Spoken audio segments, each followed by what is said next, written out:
ቦታ አቀረበና ሙዚየም አካባቢ ያሉ ሰዎችን እቺ ድንጋይ ስንት ትገዙኛላችሁ በላቸዋለ። ያ ልጅ አሁንም ተመለሰ። እንዲህ አይነቱ ነገር ተደጋገመ። ወደ ሙዚየም ቦታ ተጠጋና እቺ ድንጋይ ስንት ትገዙኛላችሁ አላቸው። 200 ሺህ ብር እንገዛለን አሉት እና አመነታ። ሽጬው ልመለስ አልመለስ ወደ ማለት እስከሚደርስ ድረስ ማለት ነው። እና ወደ አባቱ እየሮጠ ሄደና ፈገግ ብሎ አባቴ እቺ ድንጋይ ልሽጣት እንዴ ሙዚየም ቦታ ሄጄ ስጠይቅ 200 ሺህ ብር እንገዛለን አሉት።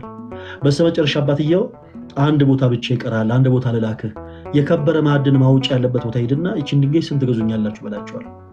የከበረ ማዕድን ወደሚያወጡ ሰዎች ዘንድ ቀረበና እቺን ድንጋይ ስንት ትገዙኛላችሁ ሲላቸው 2 ሚሊዮን ብር እንገዛለን አሉት።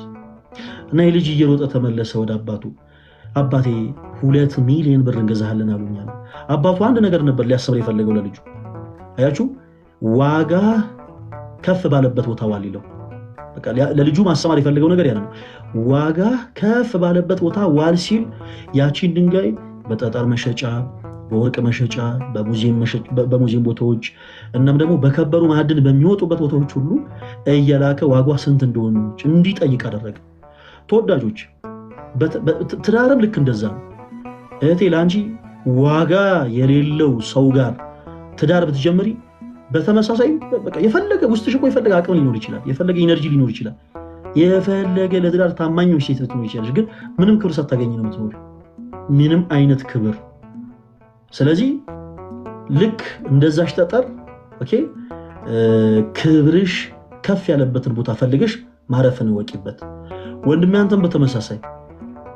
አንተም በተመሳሳይ ቸኩለህ በማይሆን ነገር ለጥቅም ብለህ ለተለያዩ ጉዳዮች ብለህ ክብርህን የማይመጥን ቦታ ተገኝተ ትዳር መሰረታለሁ ብትል በተመሳሳይ እድሜ ልክን ሳትከበር ነው የምትኖር፣ እድሜ ልክን። ስለዚህ ተወዳጆች ቦታችንን እንወቅ። በመጀመሪያ ለራሳችሁ ክብር መስጠት። ለራሱ ክብር የሰጠ ሰው የትም ቦታ ይዋረድ። በመጀመሪያ ለራሳችሁ ክብር መስጠት፣ ከዛ በኋላ ቀጣዩ እርምጃችሁ ማስተካከልና ባጭሩ ለማለት እንፈልገው ሳሳጥር በተለያዩ ነገሮች በገንዘብ ዙሪያ በተለያዩ ነገሮች በጥቅማ ጥቅም ሰዎች እናንተን ተጠግቷችሁ ትዳር መሰረታችሁ የሆነ ነገራችሁ ጨለም ባለ ጊዜ ካጠገባችሁ የሮጥ ሄዱ ሰዎች በአጠቃላይ ጋይስ እንደ ሎጥ ሚስት ወደ ኋላ ዞር ብላችሁ እንዳትመለከቱ። እንደ ሎጥ ሚስት ዞር ብላችሁ እንዳትመለከቱ። በነገራችን ላይ እነዛ ሰዎች በጣም የበታችነት የሚሰማቸው ሰዎች ስለሆኑ በብዛት እንደዚህ አይነት በጣም የክደት ህይወትን የሚወዱ ሰዎች አሉ። እና የክደት ህይወትን የሚወዱ ሰዎች በአጠቃላይ ስፔሻሊ በብዛት የበታችነት ስሜት የሚሰማቸው በጣም የበታችነት ስሜት የሚሰማቸው ሰዎች ስለሆኑ እለት እናንተን ያበሳጩ እየመሰላቸው ነው። በነገራችን የዕለት አካሄዳቸውን በአጠቃላይ የሚሄዱት እና አንድ ጥሩ አባባል አለ፣ the best revenge is to improve yourself። በቃ አለቅ። እናንተ ባጣችሁ ጊዜ የእናንተን ህይወት የበለጠ ለማጨለም ጥሏችሁ እየሮጠ የሄደውን ሰው በአጠቃላይ መበቀል የምትፈልጉ ከሆነ ወዳጄ ተደብቀ የሄደ መሳሪያ አትግዛ፣ አሲድ አትግዛ። እህቴ አንቺን በተመሳሳይ እየሄድሽ ጎረምሳ እየጠራሽ ምናምን ሰው አታስደብድቢ። ራሳችሁን ለውጡ። ያኔ ከነበራችሁ ማንነት እጥፍ የሆነ ነገር ኦፈር በቃ ያንን ነገር ማግኘት። እህቴ አንቺ ተቀጣሪ እያለሽ ያለሽን ነገር አናንቆ የሄደን ሰው የበለጠ መበቀል የምትፈልጊ ከሆነ ወኔ ኑርሽ፣ በደንብ ጠንክረሽ የራስሽን የሆነ ነገር ከፍተሽ ተለውጠሽ አሳያለቅ። ከዛ በላይ ድል አንቺ የለም ወንድሜ። አንተ በተመሳሳይ የሆነ ነገር ኖሮ የሆነ ነገር ይዘ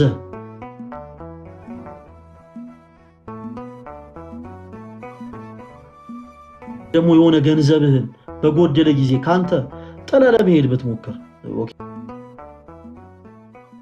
ድንገት ነገሮች በጨለሙ ጊዜ ለማመለጥ ብትሞክር ካንተ ብትርቅ በፍጹም እንዳታዘን። ችግርን የክርስትና ስሙን በልና ኪስ ገብረ ሕይወት ቢሆን ገብረ ሕይወት ሲል ካህኑ ገብረ ሕይወት ይላል ዲያቆን መዝሙር ያሬድ። ወለተ ማርያም የሕግ ሚስት ትሆን ዘንድ ወድጄ ፈቅጄ ተቀብያታለሁ ይለዋል ካህኑ። ያም ሙሽር የሆነው ሰው ይደግማል። ወለተ ማርያም የሕግ ሚስት ትሆን ዘንድ ወድጄ ፈቅጄ ተቀብያታለሁ። ስለዚህም በሐዘኗና በድካሟ ጊዜ በደስታዋና በችግሯ ጊዜ ካጠገባ ላለይ ከርሷ ጋር ልሁን በኦርቶዶክስ ሴት ጉባኤ ፊት ቃሌን በመሐላ እሰጣለሁ ብሎ ነው የሚያገባው። ውበትን አይታችሁ የምትገቡበት ከሆነ እመኑ ልንገራችሁ ትዳር አይሆንባቸው። ምክንያቱም መልክ የአይንህን ደስታ ፈልገን የገባው ይሄ ትዳር አይደለም፣ የትዳር ዓላማ አይደለም። ቢሆን መልካም ነው፣ ችግር የለውም። መልኩ ያማረ ባል ቢኖርሽ ጥሩ ነው፣ ችግር የለውም። ምንም ችግር የለውም። ትከሻው ያማረ እንደው በምኑም ጥሩ የሆነ ወንድ ብታገኝ ማንም አይጠላም፣ ጥሩ ነው። በተመሳሳይ ማነው ወንድም ያንተ ጥሩ የሆነ መልክ ያላት ሴት ብታገኝ ችግር የለውም። ዓላማው ግን አይደለም ነው። አይ ቆንጆ ካልሆነ ይቻላል። ቆንጆ የሆነ ሴት ፈልገህ ካገባ በኋላ እንበልና በትዳር ህይወታችሁ ድንገት አደጋ ቢገጥም ያቺን ሴት ለመፍታት የመጀመሪያው ቀዳሚ ሰው ብትሆኑ አንተ ነህ። ለምንድን? ምክንያቱም የትዳር ዓላማው ገብቶት አይደለም ያ ሰው ትዳር ይጀምራል። እሺ በተመሳሳይ እህቴ አንቺም እኔ በጣም የማፈቅረው ወንድ ነው ብለሽ ፀጉሩ የለሰለሰ የአይኑ ከለር የተቀየረ ሁለንተናው ያማረ ወንድ ነው ብለሽ ትዳር ውስጥ ከገባሽ በኋላ ያ ሰው ድንገት ፊቱ በሳት ቢቃጠል አደጋ ቢደርስበት ምሳሌ ነው ያልኩት እንበልና የከፋ ነገር ቢገጥም ያ የቀላ ሰውነቱ ቢጠቁር ቀድመሽ ያንን ትዳር የምታፈርሺው አንቺ ትሆኛለሽ ማለት ነው። ትዳር ውስጥ ግን ስትገቡ የመጀመሪያው መስፈርታችሁ ክርስቶስ የመሰረተውን ያንን የተቀደሰውን ህይወት ገንዘብ ማድረግ ከሆነ ግን እንዲህ አይነት ነገር ሁሉ ችግር ይሆንባችሁ ማለት ነው። ሰው አሁን የተለያየ ነገር ይላል። ለምሳሌ ገንዘብም ጭምር ገንዘብ ይሄ ፋይናንሻል ጉዳይ በጣም መሰረታዊ ነው የሚል ሰው አለ። እንዴት ሆኖ ነው ሲጀመር እኔ ታዲያ አስቀምጬ እንትልለው ነው እንዴ ገንዘብማ ሊኖር ይገባል ምናምን የምትል እህት ትኖራለች በዚህ ዘመን። በተመሳሳይ ወንድም አረ ከሷ ከኔ እኩል የሆነ ገንዘብማ ከሌላት የሆነ ሼር አድርገን ምናምን ነው እንጂ እኔ ከሷ በምንም ታምር ካልሆነ አላገባም የሚሉ ሰዎች አሉ። አሁን እንደዚህ አይነት ሰዎች ይወላችሁ ይገናኛሉ እኮ እርሱም ልክ እንደዚህ አይነት አቋም ያለው ያቺም ልክ እንደዚህ አይነት አቋም ያላት ይገናኙና አንዳቸው ጋር ብር ሲጎል ትዳር ይፈርሳል ባጭሩ። ምክንያቱም የትዳሩ ጀማሪ ገንዘብ ስለነበር ማለት ነው። የትዳሩ ጀማሪ ገንዘብ ነበረ። በገንዘብ ይጀመርና የትዳር በጣም ትልቅ ቤት ይገዛል። ውድ የሆኑ እቃዎች፣ ሌክዠሪ የሆኑ እቃዎች ይሟላሉ። ቤቱ እጅግ በጣም ብዙ በሆኑ መብራቶች ይሽቆጠቆጣል። ከዛ በኋላ ግን ትንሽ የሆነ ነገር ይመጣና ፋይናንሻል ጉዳይ ትንሽ ሲዛባ ትዳሩ ማጎ ይጠፋል። ለምን? ያቺ ሴት ስትገባ ገንዘብ ብላ የገባችው፣ እሱም ሲገባ ገንዘብ ብሎ ነው የገባው። ትዳርን ብሎ የገባ ሰው ግን ምንም ነገር አያናውጽው፣ በቃ ምንም ነገር አያናውጽው። በትዳር ህይወት ውስጥ አንተ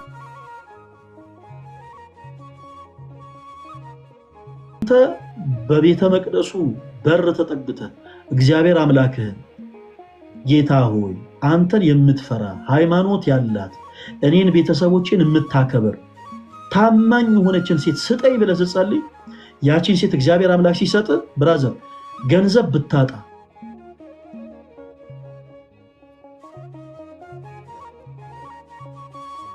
ለምን መሰለህ? ቀድሞውኑ በገንዘብ ፎርሙላ አይደለም ወደ ቤት የመጣችው፣ ከቤት ጣር የገባችው በመልክም ፎርሙላ አይደለም።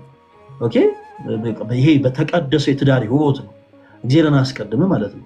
በተመሳሳይ እህቴ አንቺም ወደ መቅደሱ ተጠግተሽ አምላክ ይሁን አንተን የሚፈራ ለድንግል ማርያም ፍቅር ያለው ሃይማኖቱን የሚያውቅ እኔን ቤተሰቦችን የሚያከብር የትዳር አጋር ስጠኝ ብለሽ ጸልየሽ እግዚአብሔር አምላክ ባርኮ የሰጠሽ የትዳር አጋር ምንም አይነት ሁኔታ ላይ ልትሆኚ ትችያለሽ።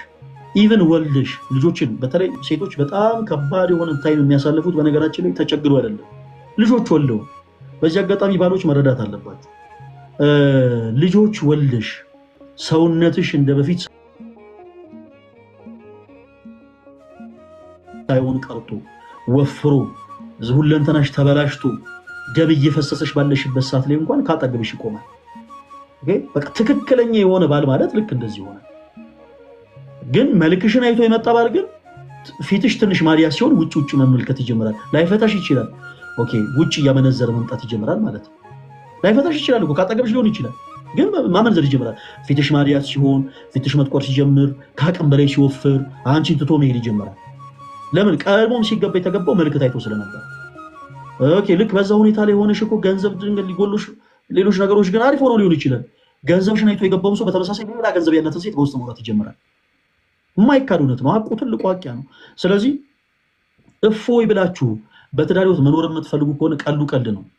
ወንድሞች እህቶች፣ በቃ ተረጋግታችሁ የእናንተ ህይወት ሰው የሚማርበት ትዳር እንዲኖራችሁ የምትፈልጉ ከሆነ ትልቁን የቤት ስራ ለእግዚአብሔር ስጡት። ትዳር ልትሰደዱለት የሚገባ ህይወት ነው። ትዳር ብዙ ዋጋ ልትከፍሉለት የሚገባ ህይወት ነው።